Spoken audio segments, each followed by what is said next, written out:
Mes très chers compatriotes, le spectacle U2 auquel nous assistons aujourd'hui est l'image nauséabonde des institutions illégitimes mises en place après les hold-up électoraux de janvier 2019 traduisent une théâtralisation inacceptable de la vie politique et le mépris total de l'intérêt général.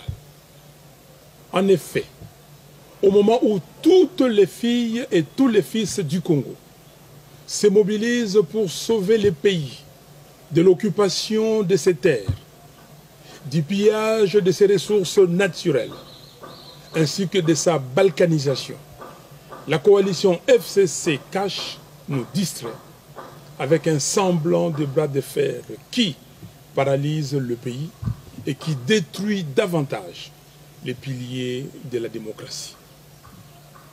Leur stratégie consiste à donner l'impression qu'ils sont en conflit, alors qu'en réalité, ils entretiennent la diversion pour contourner le vrai problème qui se pose au pays.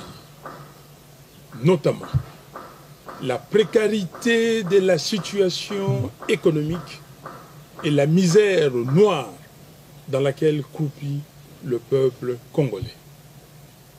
L'insécurité généralisée dans le pays, la corruption érigée en système de gouvernance, la présence inacceptable des armées étrangères sur le sol congolais, l'exhumation du rapport mapping et la création d'un tribunal pénal international pour la République démocratique du Congo, l'occupation et la balkanisation de notre pays.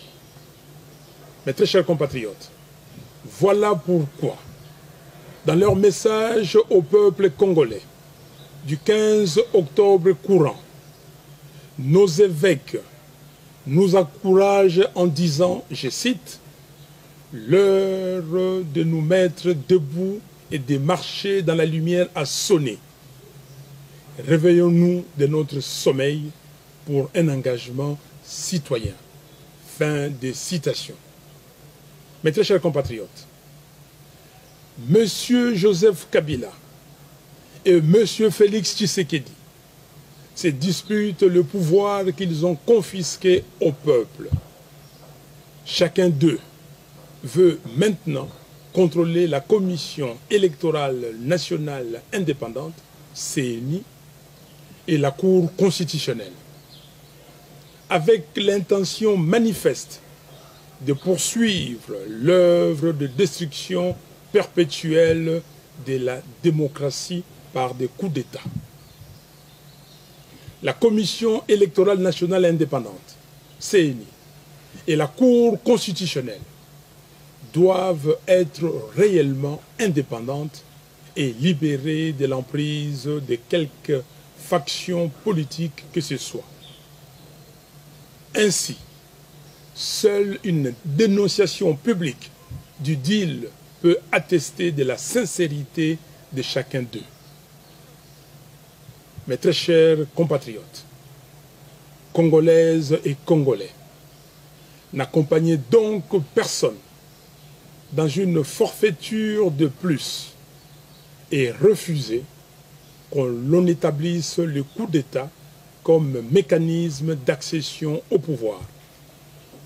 C'est pourquoi, en toute responsabilité, je demande une fois de plus aux leaders de nos confessions religieuses, nos pères spirituels, d'offrir leurs bons offices pour pouvoir réunir toutes les parties prenantes afin de trouver consensuellement une solution à la crise qui déchire notre pays.